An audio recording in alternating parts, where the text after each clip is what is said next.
Platemark is a podcast about prints and the printmaking ecosystem. I'm your host, Anne Shafer. This is Series 2 of Platemark. We are doing History of Prints over here with me and Tru Ludwig. And today we've got a special bonus episode for you. We're going to do another one print episode. If you missed the last one, you should go back and listen to us talk about one print, Käthe Kollwitz's Battlefield. Today we're going to take a look at another print that has some deep meaning, Peter Milton's The Train from Munich from 1991. We're going to pull it apart like we did with the Kollwitz. We're going to look at composition, the story behind it, how Peter puts it together, and the history that he packs into every square inch of the print. We're also going to show you images of the copper plates, which we had the pleasure of working with when we did an exhibition at Johns Hopkins University's Evergreen Museum and Library back in 2016. In the show notes, you'll find a ton of images today, and a lot of them are bonus images. They don't directly correlate to points that we talk about in the dialogue, so they don't appear in the YouTube video, but they're in the show notes for you guys all to pore over, including lots of close-ups of the plates and the Mylar drawings that he uses, and all sorts of good stuff. So check that out. Okay, let's get rolling. True. It's been a while. Such a while. I'm so glad we're sitting down before you're heading off to woodcut boot camp with Hook. Yeah, well, there is that. The adventure of a lifetime. Jealous, I must say. Well, we'll behave and we'll be like 12-year-old boys. So baloney. You're going to be so glad you're not there. She'd get weary of us in 5 seconds. I probably would. And I would say to Tom, if you're listening, Tom, surely there's a subway in town. Surely, Tom, there's a subway in town. You have to feed me at regular intervals. Maintaining Anne Shafer. It's a good job. Yeah, well, thank you. Yeah, so we're here to do a thing. But before we do, we need to do our... positionality. That's the thing. All right. I am a cishet white woman, and I use the pronouns she, her.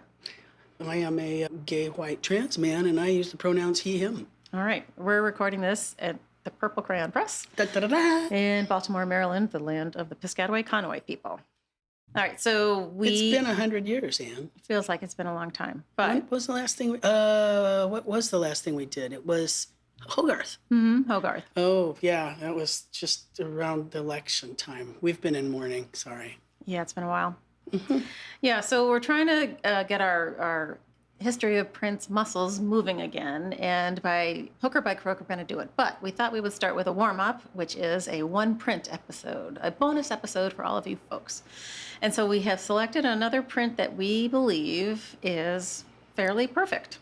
Pretty much the bee's knees, the pinnacle, the zenith of, even the zenith, if you will, of this artist's career, which is not to say that everything that took place after this print wasn't fantastic. But this one is just so chock-a-block full of context and meaning and personal voyage and love and despair. It's got all that and exquisite draftsmanship and incredible craftsmanship. It's got true. All the ships. Yeah. And the irony is, in prep for this, I listened back to our one print episode on Kollwitz, on Battlefield. And the thing about Battlefield that's so fascinating and wonderful is that it's just like this very simple, in the end, image of a person huddled over looking for, dead son. It's amazingly simple. It's amazingly simple. It's kind of like that. Everything should be made as simple as possible, but no simpler. And it is just so elegant in its simplicity, but it is so difficult as well. Simple isn't easy, and holy cow, what she does with that. And this is the maximal version of making something as perfect as it can be. I mean, you would have to say this is a maximalist This is print. definitely maximal, so we've gone to the other end of the spectrum. But it has many of the same themes, I would say. Mm-hmm. So Absolutely. It seemed to be a good cousin to start back up with. We are going to talk today about Peter Milton's Train from Munich. Train from Munich, which is plate 7 of his Interiors series. Anne and I feel as though that is pretty much a high water mark in his career as an etcher. That's not to say that after a certain point he stopped etching and started embracing the digital tradition. He did. And actually mastered it in incredible ways. He said, I took 6 months off to learn it. And here I am just still belly aching about having to use a computer to do my job, Do you remember how many layers he was telling us are in the Photoshop files? It was 230 or something. Something absurd like that. And tink, tink, tink, tink, tink, tink. It just... Shoot me. Yeah. But it's that same devotion to getting the image the way he needs it, and listeners, beloved listeners, you have to understand that Peter Milton is a fellow Aries. Was he born April 2nd? Somewhere in there. Yeah. Peter and I actually hit it off like champs. It was crazy. And actually, we probably need to give you a little preamble. Yeah, we do. About why he is so near and dear to our hearts. It's true. Well, let's just start there. So Anne was learning about Prince once upon a time. And it was 2013, matter of fact, and there was a talk. He was giving a talk at Jane Haslam Gallery down in D.C. With somebody else. Another artist whose name I cannot remember. Because, well, it was Peter Milton. And, of course, we went to see it. And so we're sitting... And that's where we met Bob Benitez, our super fan. Hi, super fan Hey, Bob. That's right. Hello, Bob. Hi, Bob. You're the bee's knees, too. So I take notes furiously when I'm attending anything. And so... I was taking many, many notes because it was exciting, and I'd always thought he was just astonishing because the completeness of the way that he renders an image is absolutely thrilling. And Anne had already fallen in love with him because we had discovered that we had we have 6 of the 7 of the interior cycle. I think at that point... Only 3, the right? VMA only had 3, but one of them was one that we showed to the students constantly. Which is Hotel Paradise Cafe. Which we'll mention later, but yes. It's part of the same series. It is. And then the first time I'd ever encountered a Peter Milton print was when I was working as an art handler in Washington, D.C., and I was actually at Ernst & Young, and he walked into this accountant's office, and, we were hanging incredibly crappy corporate art, but I walked into this fellow's office, and I turned and went, "Oh, what's that?" And he said, "It's a Peter Milton, and it's mine." And it was the Daylilies, is one that we used as the premiere piece in the start of our show of Peter Milton's plates. Well, this whole thing becomes an issue because at that talk, I was taking notes furiously, and at one point Peter said, "Well, by far the most beautiful thing I make are the plates." And of course, I wrote that down. And then the talk ended, and then there was the little convivial people talking with Peter Milton. And I sat down next to him, and I said, "So about these plates." And we sat there and went, and talked with each other. And eventually, Anne's like, basically told me to quit bogarting the Milton. I don't believe I would have used that term. Well, but it was that sense of it. Well, yeah, because... You did monopolize them. Well, hey, we were totally doing shop talk, and it was amazing. So we had this conversation, and I said, "Well, if you think they're the most beautiful things that you've ever made, why don't you exhibit it?" He said, "Well, I've tried to, but nobody's ever been able to do it." And I said, "Well, you should get somebody to do that."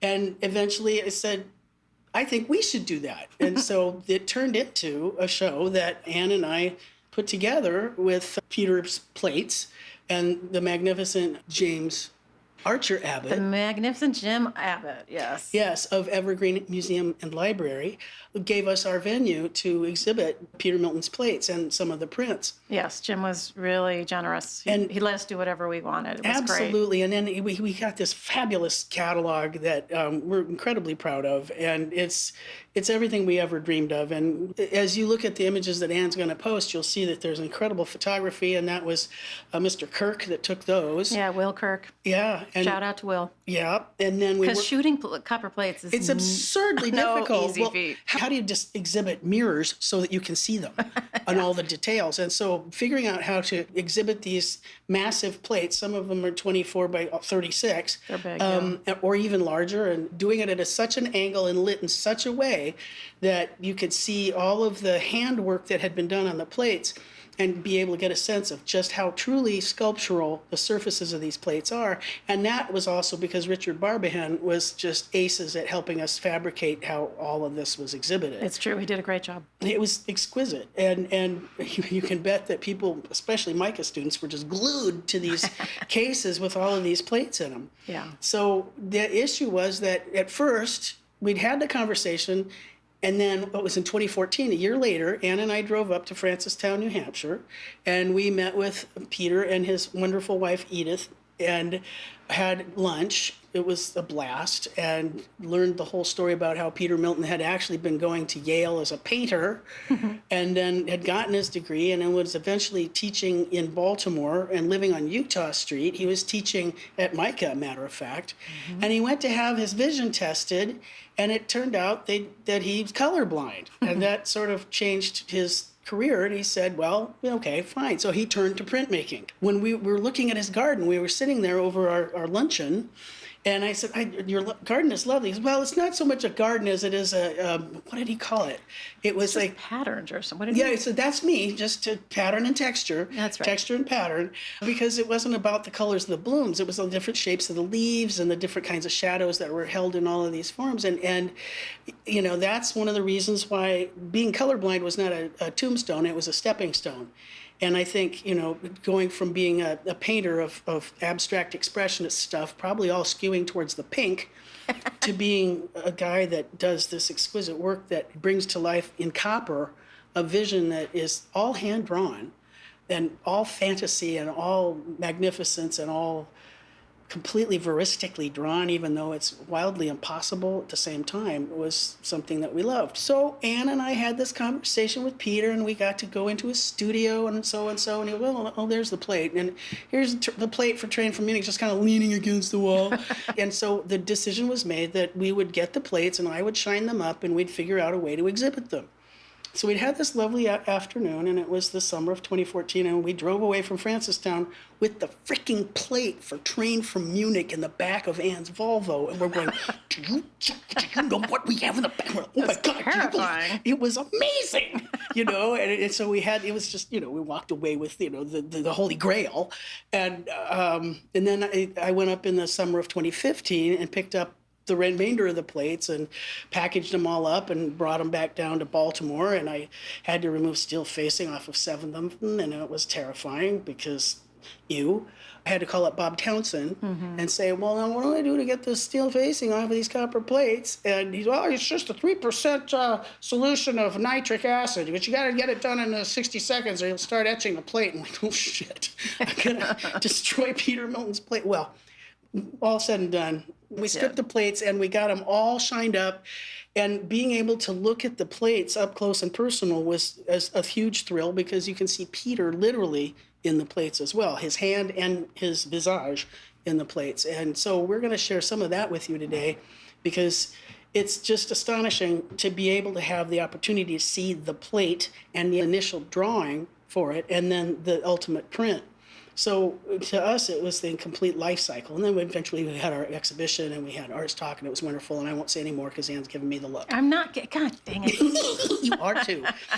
Well, no, I was just going to stop you to say that Bob Townsend is the printer. If he's from outside of Boston, and he's the only one that Peter trusts to print his plates because he likes the way he does it. Basically, he gets all the nuance just right. He doesn't overwipe, doesn't underwipe. He's incredibly consistent. And, they can have the dialogue. If Peter needs to go back in and put in a little bit more dark in this area and that area, he'll do it. But I interviewed Bob for the pod. I have not. It's probably not due out till November, maybe. Mm-hmm. Well, you won't. It'll be out by the time you hear this. Let's put it that way. But I think, if I'm not mistaken, he said that I'm gonna have to double check this. That he took a brayer and rolled on plate tone. I was like, what? Say what now? Okay, well, that's all news to me. I know. Well, I'll go back and find it in the tape. Well, but, whatever magic he was doing to these plates. They are beautiful. But I can understand when you have the person that does it just right. And Anne knows that I'm very picky about Anne had the set of hands that I would allow to help me print 3 of my big prints. And, my proudest moment. Well, when a curator finally learns how to print a damn print, I think that's pretty cool. So, and Anne's very first print she ever printed was a 24 by 36 inch copper plate. So, let's just throw her in the deep end of the swimming pool, and you did real well. Well, but having that trust and knowing that it's going to be consistent is really everything. We're going to do the second in our erstwhile series of one print conversations, which I think is pretty exciting, because now and then it's okay to just talk about one image, and you could go on and on about it, and this is the one we're going to talk about today. Well, so when we did the last one on Kollwitz's Battlefield, we talked a lot about the long looking and about your assignment to your students of the love letter and how they had to, or were required to go and look at something in a museum, spend an hour, draw it, and write something about it. And that's basically what we're doing verbally here.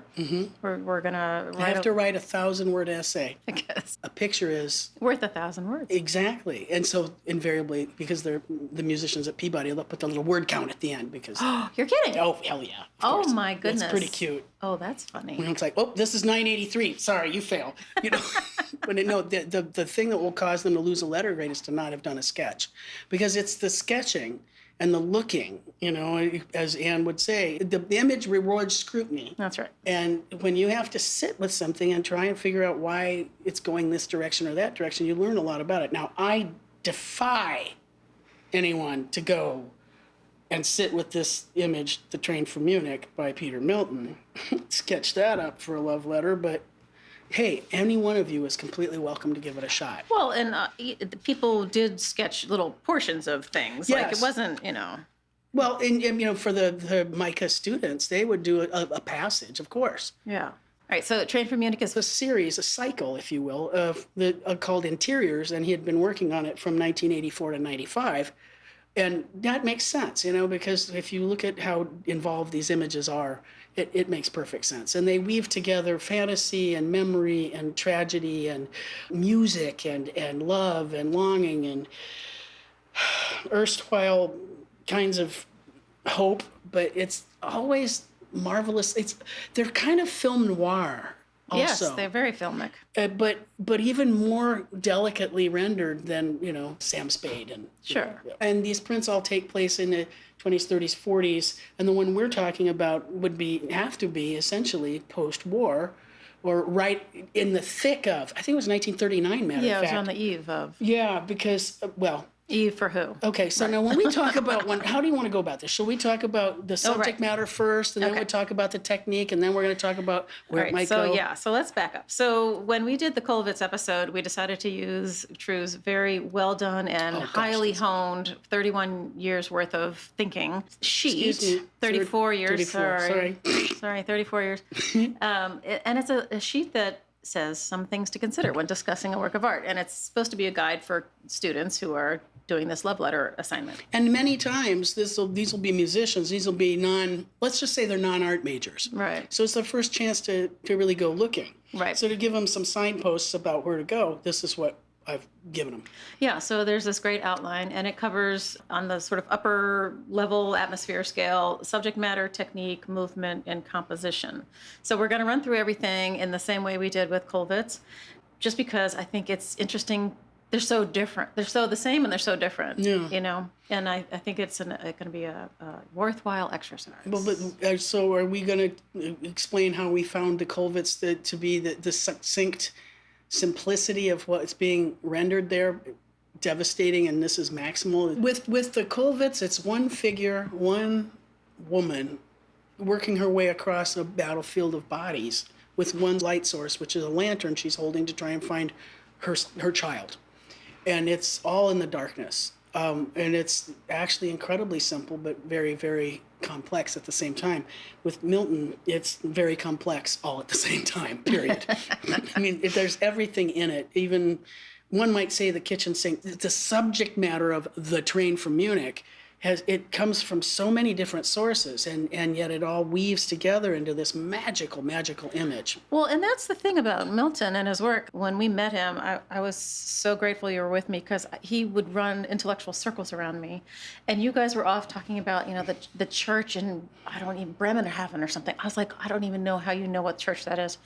You know, like, Jesus God, it's like this encyclopedic knowledge you guys had for architecture and time period, like all the stuff. I know what it was. You got annoyed because he said, "Do you recognize that?" I said, "Is that from Hide and Seek by William Merritt Chase?" I was like, "What the hell?" It's like, well, it's because it is. That's all. Yeah. I think one of the reasons that Peter and I got along so well too is just that I think we both take these little visual bites out of things and drag them around until they want to rub up against something else, and we put them in together. So it was thrilling, and also just the way he uses images, this is a person who is also a musician, and music plays very heavily in his artwork.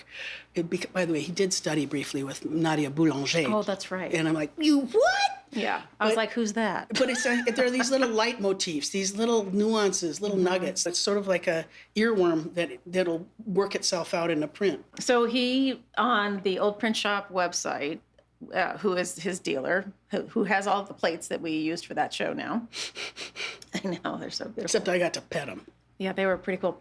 They include a quotation from Milton on the website that I think is useful for us today. So he writes, "I suppose what I'm really working toward is a four-dimensional articulation where images juggle with the time continuum as a part of the enigma. Narrative is only incidental to my imagery, which I recognize more and more often comes looking for me when I am out looking for something else. The generation of a coherent thematic structure very often begins with a series of sheer coincidences. Though my prints may appear carefully thought out and controlled, they are in fact also examples of a sort of aesthetic chaos theory, the seemingly orderly organization of actually random elements. I share in the contemporary fascination with randomness and in an almost mystical feeling that the very lack of a pattern is a pattern in itself."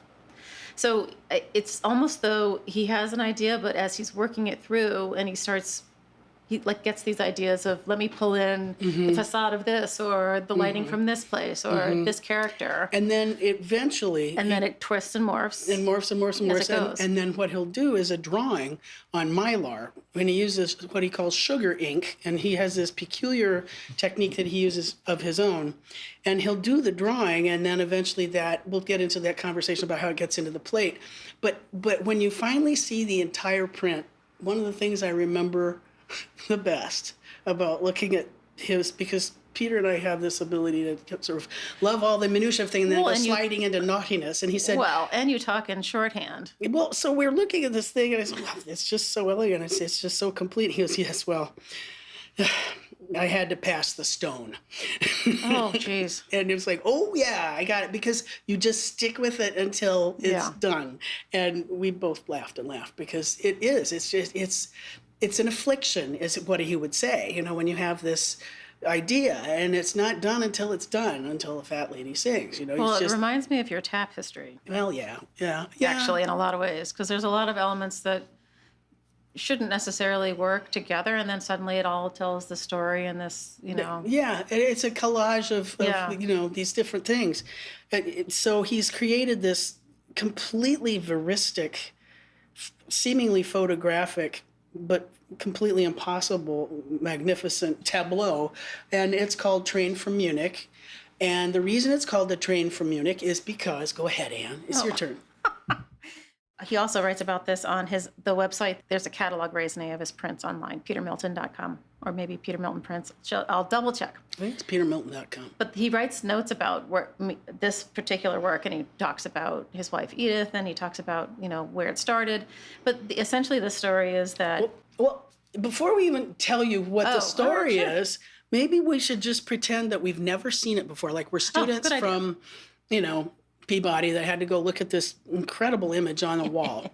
And the scale of this image, let's see, I would say it's essentially maybe 22 by 30. It's big. Well, it's at least that. It's a good size plate.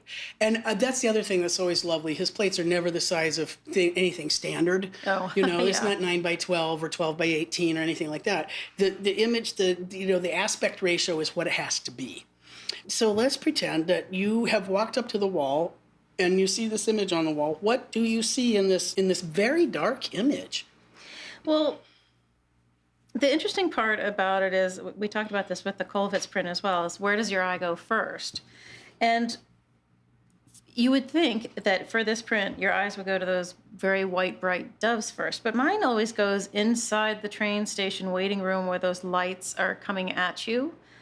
just on the right of center. Oh, you mean the ones that look like little beady eyes that are coming right at you as though a train is going to come bursting through that plate glass window that's where I go. with the shadow of the text that's floating over it from another window that's impossibly in front of it? Yeah, that one, yeah. With the sort of fog misting out too. And it's strange because I can't tell you where my eye goes first on this print because it's almost like I have strabismus. I'm just it's just, well, it is. It's just you're jerked around because you're in a train station.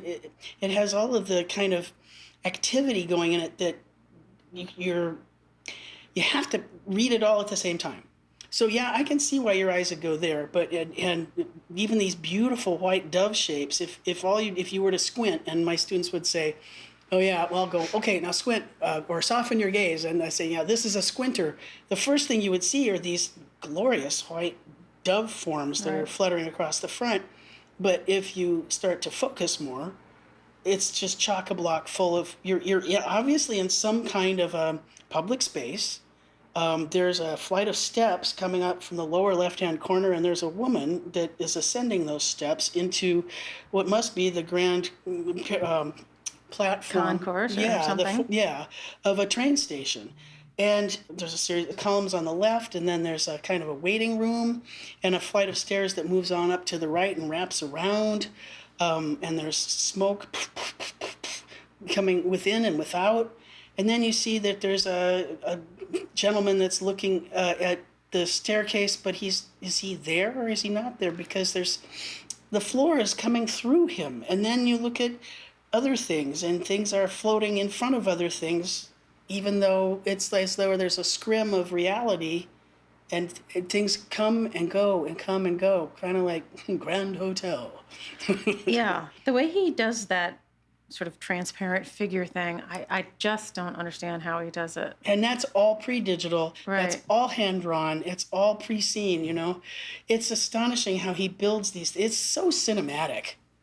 Well, so there's sort of four main characters that you gather immediately. The woman coming up the stairs from the lower left, the waiter person with his white gloves looking at the stairway to the right. As though someone's coming down the steps, perhaps with an umbrella and a dog. Right. And then I noticed the gentleman who's leaning against the pilaster there, who's also looking at the stairs. And then next to him, inside that little window, is a little girl staring out at us. Mm-hmm. And those are the sort of four main characters in my book who are actively, sort of. But I always end up focusing on the old guy that's fallen asleep on the bench. Do you? Yeah, interesting. Because he's an anchor. He's a diagonal anchor. Yeah. So I get him because he parallels the diagonal of the steps. Well, so the left third that Tru is talking about is the station opens up and you can see into where the tracks are, and there are a couple people who are sitting on benches there sleeping. And yet there's also then the tracks behind with people waiting and watching the trains come in and go out. And then, of course, you've got these beautiful chandeliers. There are these globes of orbs that are hanging from the ceiling. And you also realize that there's some, neon letters, apparently, maybe, that say hotel. Mm-hmm. And then you also have the other letters in an arch over the archway, the Metropole. Right. And they're there and they're not there. It's as though you're looking through a plate glass window. How is this possible? Also to the right, the Cafe Dante. Exactly. Naming this waiting room cafe that they're in. Exactly. And so the fellow with the white gloves, well, who's he working for and why is he there? And then but dead center in this image is this marvelous window. And as you say, there's this sweet little girl's face looking right at us. And she's so darling, so winsome, and she gets your attention. There's no question. There's also at least 4 dogs, maybe 5 dogs, which is always maybe more. Jesus, there's more inside the station waiting room, and some of them are very active. Some of them curiously have their ears up and watch other dogs, and then there's one that's totally asleep on the far left there, and it's almost like the dogs are representing different stages of an idea. So all of this is happening simultaneously, and it's in this feast of gray tonalities. And this is a perfect opportunity to say that this is printed with one color of ink. But when I tell my students there's a world of color in black and white, that this is a symphony in every possible tonality. Well, it is kind of cacophonous. Oh, absolutely. Yeah. Yeah. I mean, it's like, that's why I say it. My eyes don't know where to go first. Yeah. And it's, because I'm in a busy train station. Well, so the subject matter is, what is it? It's a train station. We know that. Yeah. All right. With birds in it and dogs and people and staircases and letters hanging and dangling, and there must be sound because of the smoke that's in and out, and the puffing and sounds of the trains. Absolutely. Sure. So now what? That's our subject matter. We're in a train station. If you look even deeper into that window, there's a little girl looking at us, and then at a table further behind her, there's a gentleman who's also looking at us, who's substantially older than the little girl. Ultimately, you would find out that the little girl is Edith Milton, and the person that is looking at us is Peter, at a much different age in life. And this to me, this image is knowing eventually what we know about the subject matter. It just blows my doors off. I think this is a love letter itself. I think this image is a love letter to, as Edith would have said, well, you look at these things completely different. I was a refugee. So now, Anne, tell them what the scoop is on this whole train from Munich. Yeah, so Edith, Peter's wife, who passed away not too long ago, a couple months ago, very sad. She was lovely. And Peter, by the way, at this stage is 95 years old. He's 95, yeah. He was born in 1930. Yeah. Edith is German by birth and was transported out of Munich on one of the very last Kinder transports that were taking young children and relocating them to Great Britain. So where these young kids were basically adopted for wartime. So she by and her families. sister, who was I think maybe 6 years older, they were both they were together, thankfully. Yeah, and they were taken in by this family and spent many years with them. And in fact, if you want to know more about it, you should read Edith's book called A Tiger in the Attic, which tells you the whole story, and it's delightful reading, absolutely delightful.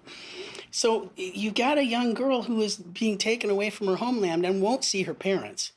And the way she's looking through the window at us it's very interesting. I don't want to say it's sad, but it is just really A little resigned, maybe. Yeah, just taking it in. I mean, it is. And for a 12-year-old. Yeah, just. I mean, so poised, really. Really, and and I would say that's an image of Peter, maybe in 40s, maybe, and it's fascinating to see that he decided to use both of them in these different stages of life. I think this whole image is a love letter to her experience, though. Well, he says that basically. Well, I guess this is for Edith. I'm like, what do you mean you guess? Well, because if you think about it, if you were to draw an X through the plate, essentially she's almost dead on center. Right. But it beautifully nestled into this window of 9 panels. It's magical. It's truly magical. All right, so it's this young girl who's being transported. That's why it's the train from Munich. That's the centerpiece of it. Mm-hmm. Yeah. Now, what else do we know about the subject matter? Now, what we know is, because we eventually did our research, Anne, it's so delightful. Go ahead. Well, the Kinder transports were 38, 39. Mm-hmm. She was being saved. She was being saved. Mm-hmm.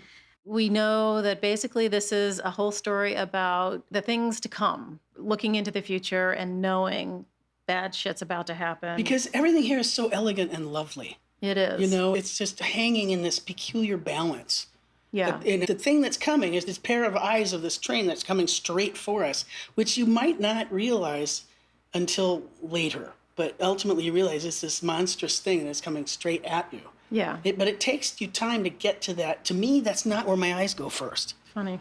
But that's the thing that will get you ultimately, because if you think about it, they're on the horizon line where all the perspectival lines will ultimately go. It's really brilliant the way he's used the entire linear perspective way that he's concocted this image.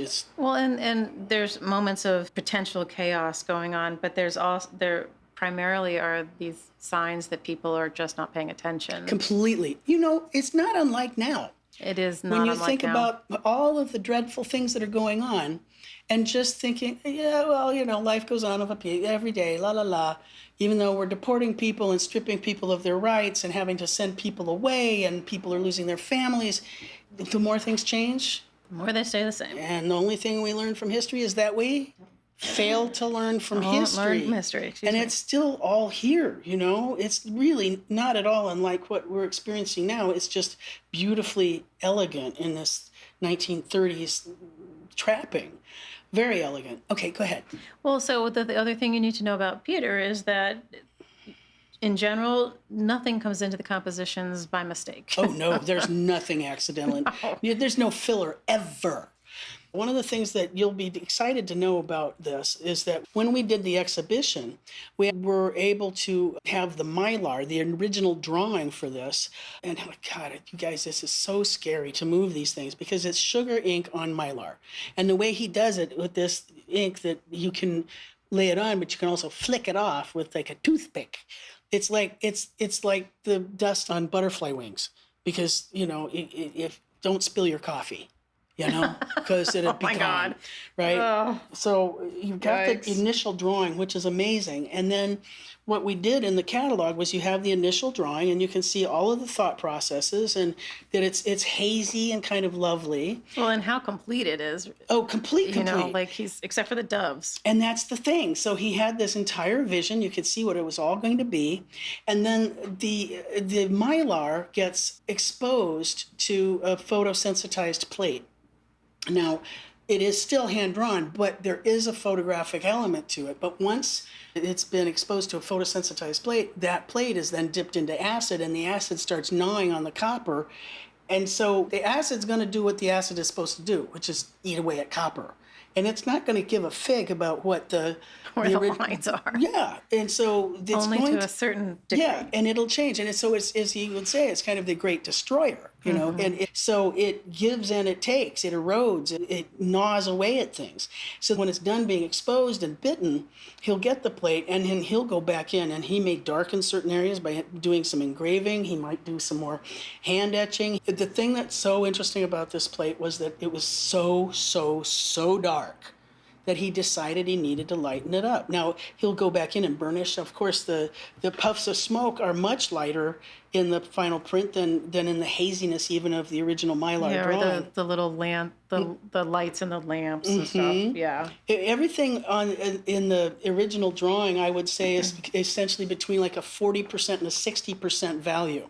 He also added, he wrote about this in his catalog, he thought the Cafe Dante sign was too much somehow, so that the smoke that wafts out over the porter's head and covers up part of the sign was also an addition. Oh yeah, because he builds up the smoke. He really does beef up he burnishes away, scrapes away. But then it was the inclusion of these doves, and now think about it. This is on the eve of war.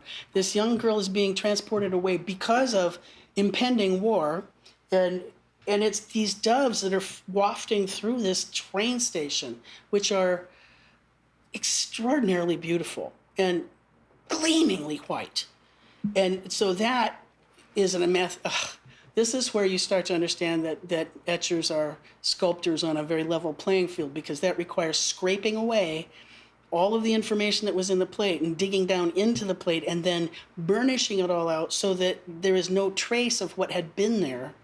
Except in those spots where he's letting the stripes from the floor shine through. Now, and reestablishing a little bit. That, and also integrating the edges so that the birds are kind of glowing. So nothing is pasted on. Everything is integrated in this most exquisite way. And the thing that you will get to see in the images is that we have a photograph of the plate, and then we also have details of that. And to see what the copper goes through to create the image is absolutely astonishing, because the gleam of how much it's positively magical that you can. Well, and he tortured himself about integrating the edges of the burnishing, and then he would go back in and reestablish some little dots and whatnot to get them to absolutely marry back into the plate. And I can tell you that having polished these with great love, my hands went over every single inch of this plate, and you can feel every textural shift. If you were blind and all you did was just use the softness of, let's say, your ring finger, because it's the most sensitive, and you were to use that as though you were reading this plate in Braille, I believe you would be able to read it. You would be able to sense where there's great light and the doves are, and then you would realize that you're moving into a much darker passage. The textures are all so fully developed, and that's what gives you this incredible tonal shift that he's created in this thing. It's just luminous.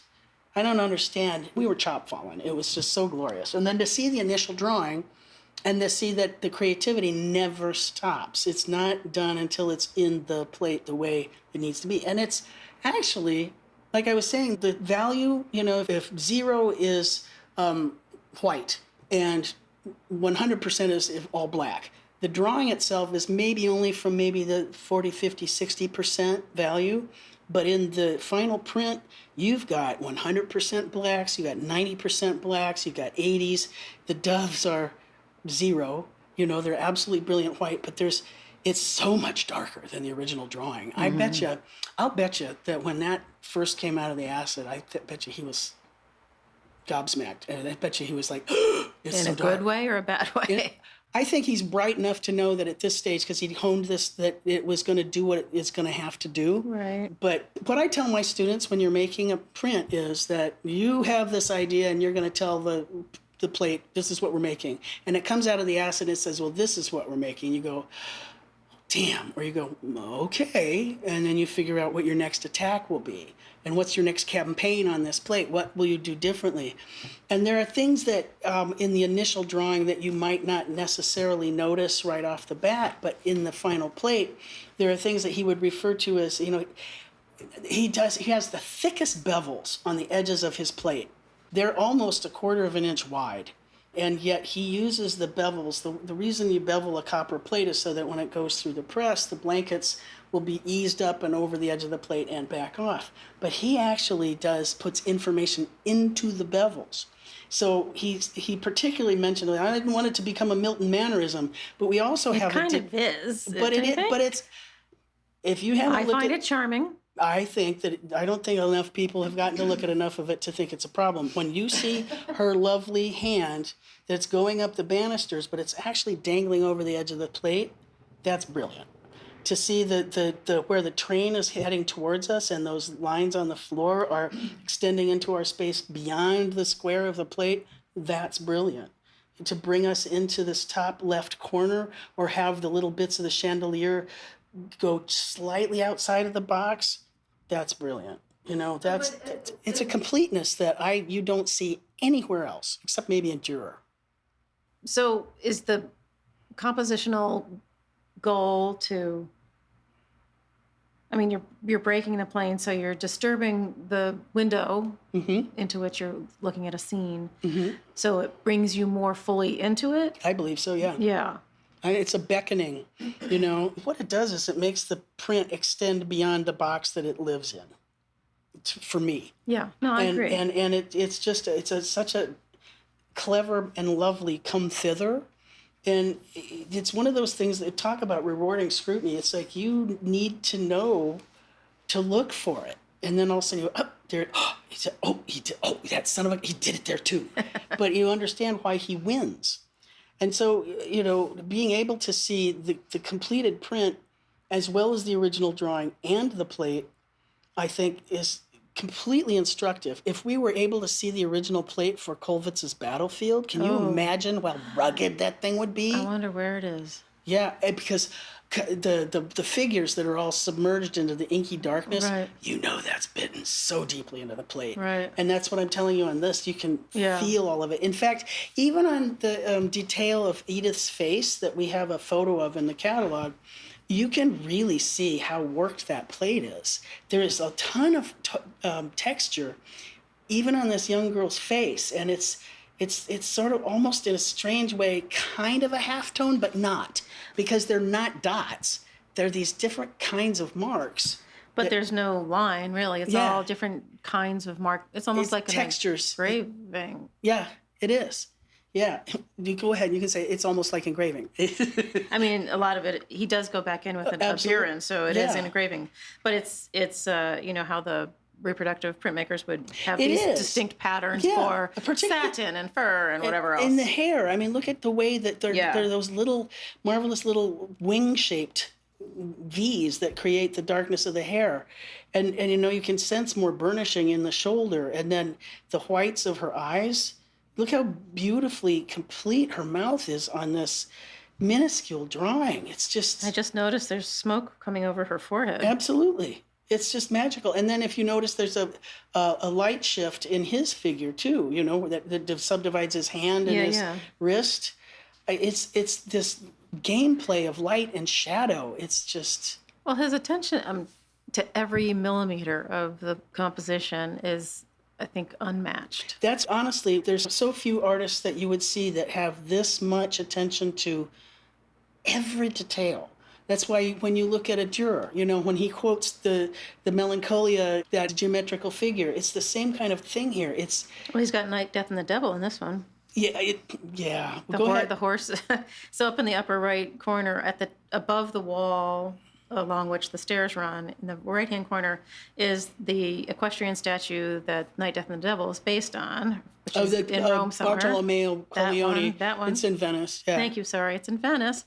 1488. See what I mean? 1488. Sorry. It's from 1488. Did you know? By Verrocchio. And also, there are what look like maybe military procession with some banners coming along, which in his writing about this work, he meant to evoke the filmmaker for the Third Reich. And then when you had mentioned in your writing how the figure, this unctuous figure that's watching figures come down the staircase with the white gloves, that's Marcel Duchamp. And as you look at the staircase, of course you're going to think about Nude Descending a Staircase. You can't see the figure, but it's implied, and there's a shadow of a figure coming down the staircase. So he uses all of art history as his panoply of, this smorgasbord of ideas that he can put together, because all of these dogs to me also feel like Cerberus in a way. Yeah. The other art historical nod is the gentleman you see sleeping just towards the left of the waiting room with the bowler hat as a reference to Magritte. And I'm not sure, I can't remember why he chose Magritte as sort of a emblem of sleeping through the war, but maybe Magritte was that's like Matisse painting in the south of France and not worrying about anything. And just making his peculiar, strange, surreal images and not thinking about what real life has to be. Now, you had mentioned in our essay about Raoul Wallenberg and also Otto Frank. So you want to go to town on that one for him? Yeah. So the figure that's standing to the left of the window in which Edith is looking out at us, with his hands in his pocket with a German Shepherd at his feet, is Raoul Wallenberg, who was a Hungarian who saved several thousand Jews by hiding them, escorting them. I'm not sure what the story is. But I also read somewhere that he himself didn't survive the war. So a story I need to dig into more deeply. So if you all know the story, let me know. But that as an emblem of sort of... bravery and sacrifice and the nobility of people to rise above evil. Yeah, and also in the window, Edith is seated to the left and Peter himself is on the far right towards the back. There's a figure standing in between them in profile, and he writes based on the figure a photograph of Otto Frank and Frank's father. But, he always sort of hedges. Well, it's based on that, image. Well, yeah, but in this case, it's actually sitting, let's call it what it is. But it makes perfect sense. Right, exactly. I mean, I think she died in 1944. And Edith could have been Anne Frank for all that. And Raoul Wallenberg, it's the same idea. Can you imagine being a family to take in two little Jewish girls from Munich and have them in your house? And it's so interesting to read her tale about how she lived through that and was separated from her mom. So, there's all of these dramas complete in this story, and yet you're just in kind of a train station that's so beautiful and so strange and so lovely. And then in the train cars on the far left, there's three little kids who are watching like it's a spectacle. And one could imagine that these trains are, taking Jews away, and they're watching it like it's a circus. train come to town or something. So there's that element also. You're just the observers, is like what are people doing as students are being right now in our current time where students are being deported and just saying, well, that's just how it's going, it's just it's this kind of wake up, damn it, these are the things that are happening around you. So this is the epitome of brilliant drawing. And it's not copying photographs by any stretch because he's layering images. This isn't something you could even really do in Photoshop or Procreate or something like that. It's a complete marrying of things as though you're in a dream state where things are incongruous, but they're there, so they must be making sense. And I'm so excited for you folks to get to see the original drawing and then to see how it morphs into the final image and to be able to see what the plate has had to go through to become this image. So that we even have a little diagram where you can see how delicate his mark making is. I mean, in many cases, it's just stippling, just these tiniest little specks of ink on a piece of plastic.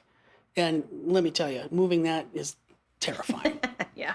And they were slippery suckers. Oh, my God. Yeah. So in our quest to follow along with our some things to consider when discussing a work of art, we've basically covered the subject matter pretty well. And we have, along the way, talked about technique. We haven't said anything about movement, style, era, or ism, which is an interesting problem with Milton, right? Because it's betwixt and between. It's all things. It's photorealism. It's magic realism. It's surrealism. It's hyperrealism? What do you think?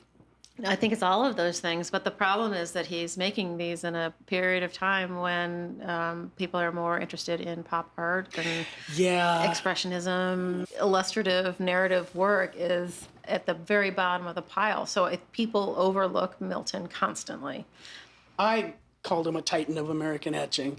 And he said, well, we want to chart your trajectory. And he was, but, to get to be able to talk with him about what he did, and this is just one of his many images. If you were to look at all 7 from this cycle, I think you'd be thrilled. But you get to hear us rhapsodize about the one that we got to drive with 10 years ago. We drove away from his house with that amazing plate, and then I polished it up. And when you draw something or when you handle it, you really get to know it. And it's picking these things apart in those little nuggets that you start to realize there's not a damn thing in here that's accidental. Not a thing. It's so purposeful. Well, and the other thing that was so remarkable about having the plates, just on your work table, in my home, accessible, was that you saw things in the plates that you never had seen in the prints.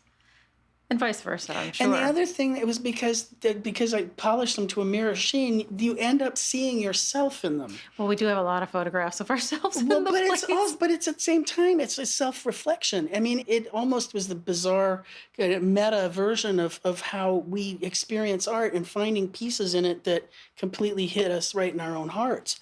And this one, it just, even if you didn't know who that little girl was, the way she just looks out at the world, she reminded me, when I met Edith, there was something about a luminosity in her eyes that it reminded me very much of my grandmother.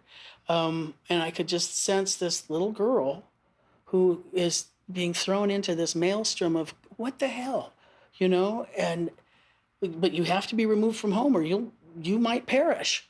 And you go through this magical transformation, and here it is magical.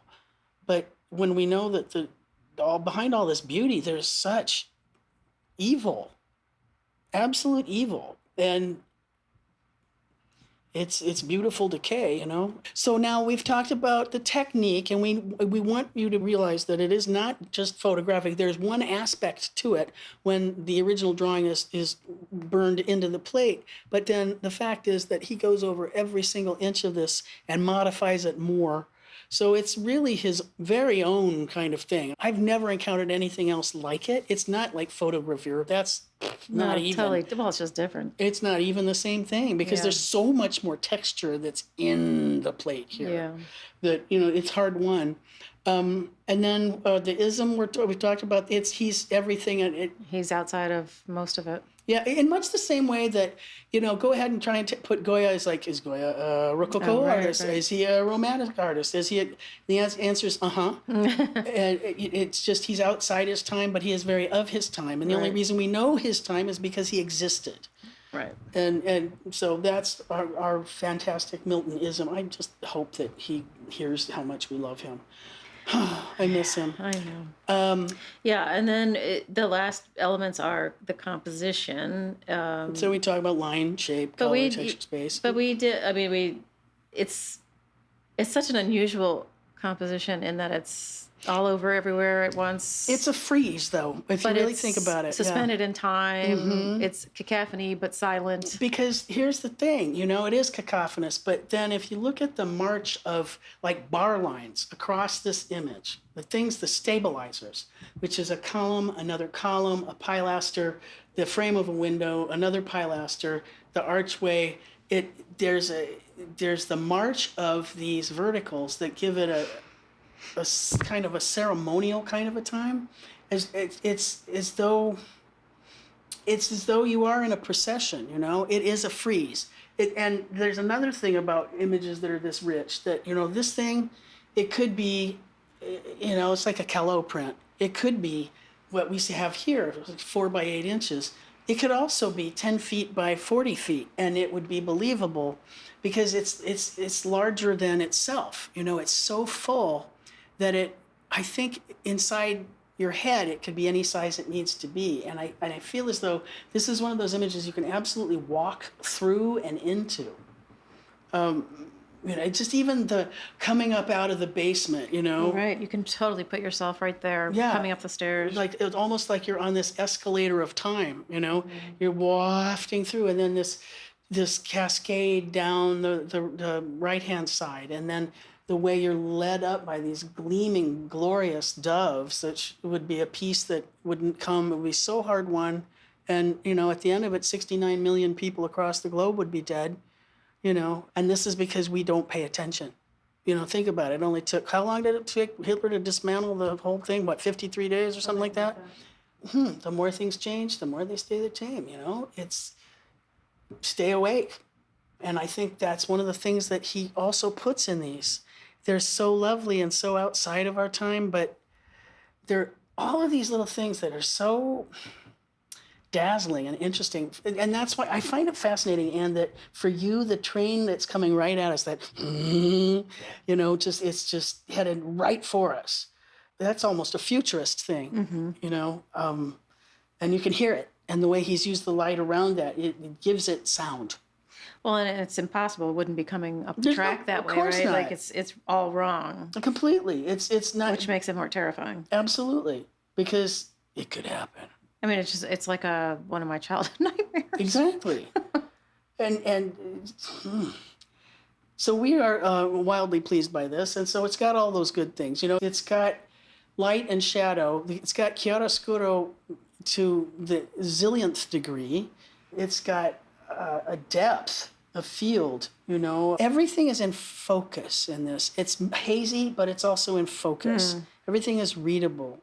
And that your last couple of things are the design principles, which include unity, rhythm, proportion, balance, emphasis, and variety, which I would say he's got all of. Every last bit. I mean, there's variety. There's not one damn thing about this that's boring. But yeah, it's got variety, but it's unified, and it's not just because it's all dark. Yeah. And the way he directs our eye around, like even the metropole, the arch of letters, that brings us back down. It gives us a circle that circles those, the train eyes that are coming right at us. It keeps that eye moving. It's almost if you really think about it, it's almost a Möbius strip. If you look at how, we come up. Oh, it connects with the circle of the doves. Right. And then it comes up across there, and it goes up and over the puffs of smoke on the top left, and then you come back up into it with the lady coming up the steps. And then you're back into this. It's almost like an Escher. Oh, yeah. In that, Oof. Yeah. It's just almost like cinema verite, It's like the camera won't stop moving. Right. And that's, how do you do that? Well, he does it. What I don't think we ever asked him about, and I'm not sure has been written somewhere, is well, maybe you know, how long it takes him to develop the composition like that. Like, Oh, it'll take him months and months and months and months. It was fascinating because when we interviewed him, he was now making the digital versions.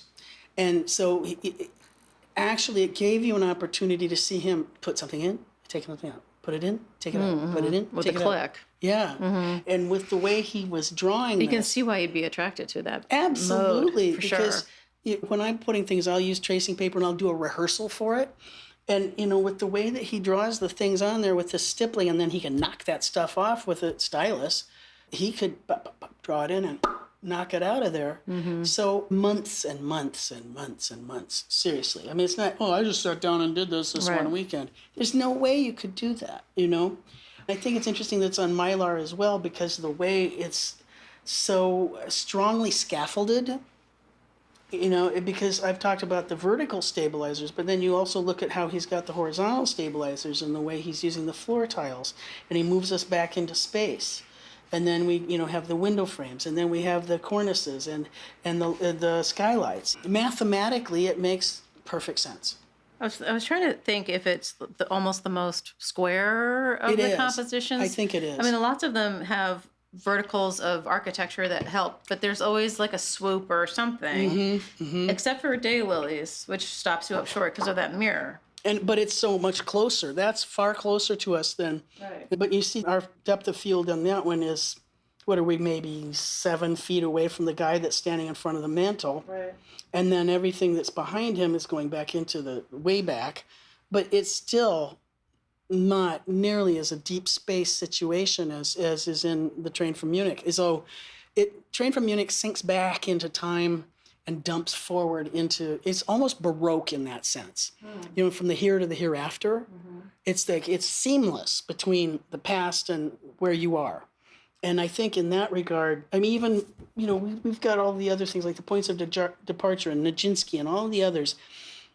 This is the one that takes us the furthest deep and the furthest outside of it, I think, of almost anything. I polished a lot of plates. For instance, even if we talked about his 20th Century Limited or any of the others, they're glorious compositions, but this is the one that sinks so far in, even in Shithra. And I think we should probably let him see in the images, like the embarkation for Shithra.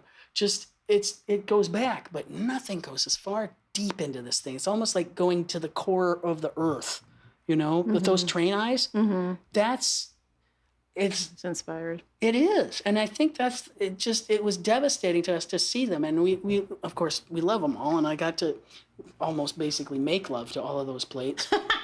I'm not kidding. Well, but I always, and I think I wrote in this essay that, to my mind, this is the most important work of his career. And it's not because compositionally it sings, which it does.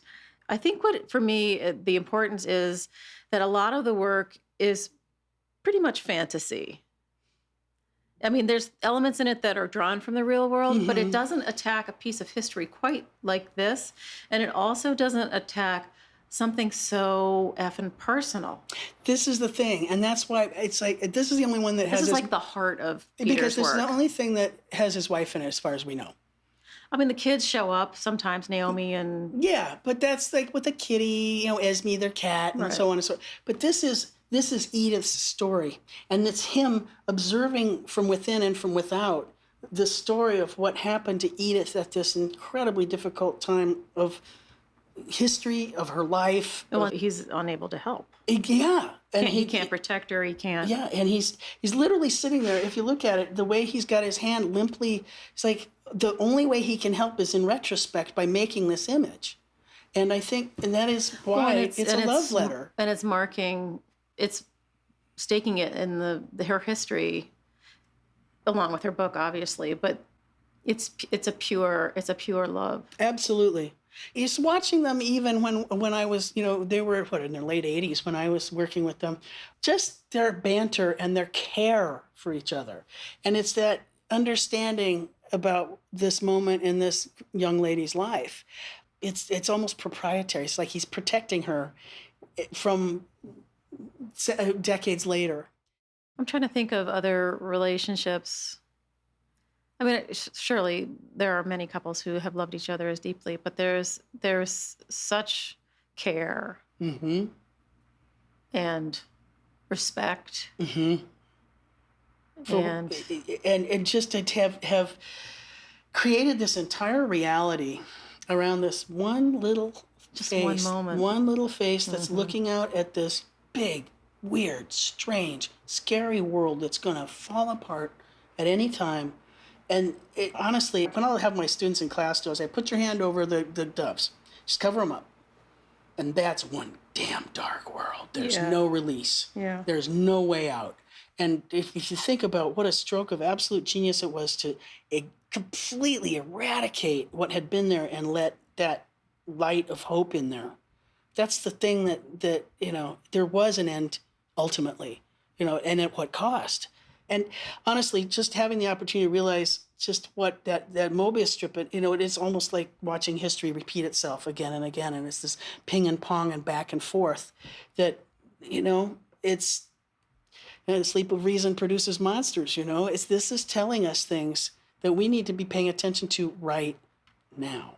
Well, and the other thing that's kind of interesting that just struck me is I as we were recording this, I released an episode with Ellen Heck yesterday. And we were talking about how in Western language systems, looking right compositionally is looking to the future. And these guys are all looking at this cacophony that's about to come down the steps.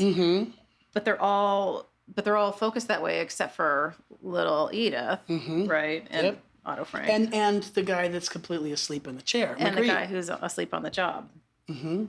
It's just... It's kind of fascinating. It's like the tornado of shit is coming down those stairs.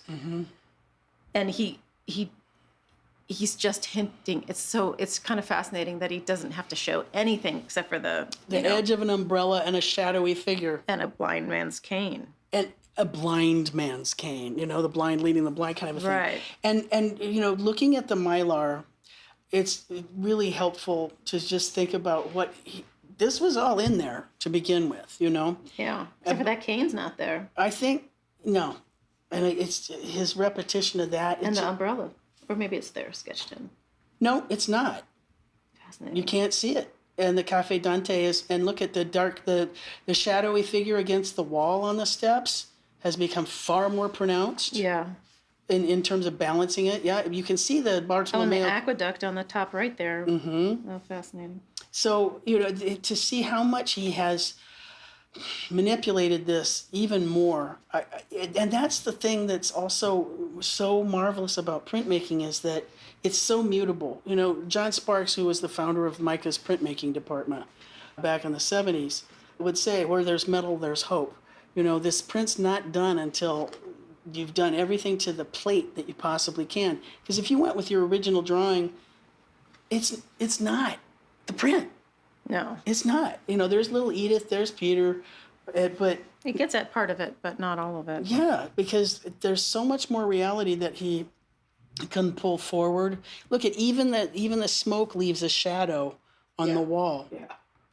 And there's not nearly as much of that in the original drawing. It was though, and the drawing is so complete. Right. You could just happily own a drawing like that.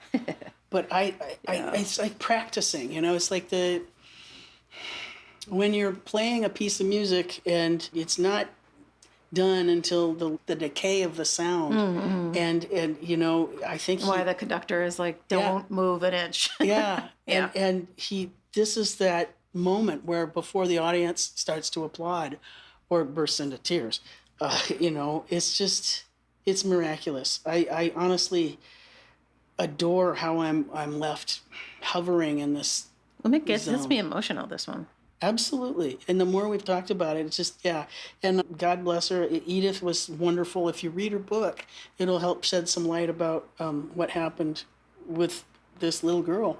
Well, and my hope for everybody is to help them look past what they might perceive as illustrative narrative, too real, too this, that, too tight, and to really let the story and the atmosphere and all of it wash over you, because it's such a deep and thoughtful and loving work. Yeah. Even if you didn't know the whole story, I think you know something big is going on. Yeah. You know there's an energy in there. You know, when you walk in a room and something terrible has happened, you don't know what it is. It's like pets in the house. No, something's up. But to know who these people are and how he's positioned them and how he's playing with time. I remember thinking at one point, it's kind of too bad that I'll never hear a Beethoven symphony for the first time ever again. That's hilarious that you said that, because you said the same thing on the Kollwitz episode. I did? Yes. You'll never see it again. That's for hilarious. The first time. But this is like a fireplace, it's... You said that too. But it is, Anne, it That's is. hilarious. That's great. But come on, it's just, it changes each time. I mean, I lavished over this. I touched every single square inch of that plate. And, discovering things. Of course, it's in reverse when it's on the plate. But that always, that looking at the plates just helped you let go of what you expected to be the next thing over, because it's on the other side, like it helps you restructure your thinking about it somehow. That's the thing. You always have to do something to your first idea. In art school, it's like, you better come up with a second drawing and a third drawing and a fourth drawing. And this is a perfect example of that. For my printmaking class, they have to take one plate and they have to print it 5 completely different ways to give it a completely different appearance. That's the kind of thing here. It's like he will not let it stop until he's past that stone.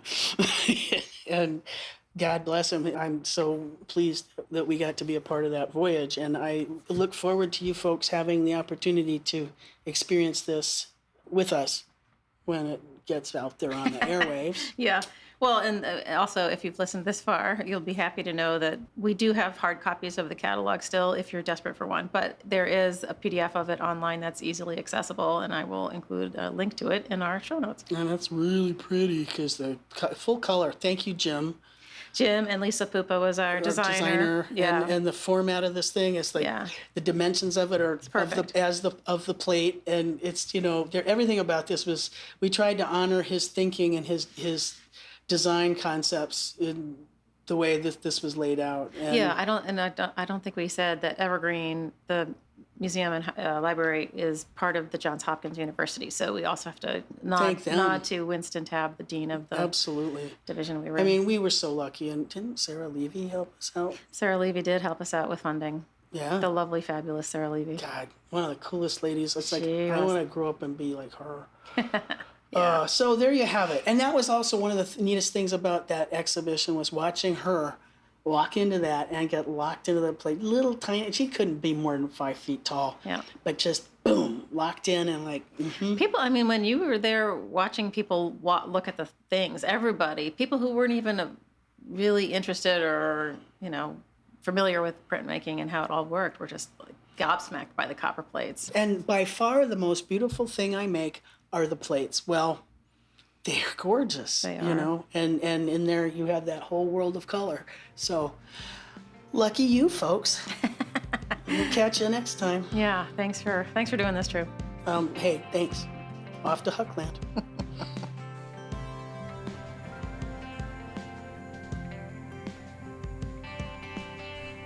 Hey everybody, thanks for listening to this episode of Series 2 of Platemark, a one-print episode with Tru and me on Peter Milton's The Train from Munich. It's a favorite of mine. I think it's his most important work, and I hope you enjoyed our discussion. Thanks, as usual, to Tru for being an incredible SME on the history of prints. I couldn't do it without you, and I think we've got something good going. Thanks also to my sound guy, Dan Fury. Thanks, Dan. And also to Michael Diamond for the use of his original music. In addition, thank you goes out to Skip Barnhart and Lee Turner for sending me sounds from their studios that I put together for the intro and outro of each episode. Images, and there are a lot of them, are over in the show notes. In fact, there are a lot of images that I didn't include in the video version. Bonus images, I guess you could say. So there's a ton in the show notes. I suggest you go over and take a look. platemarkpodcast.com. All right, I think that's it. We'll see you next time.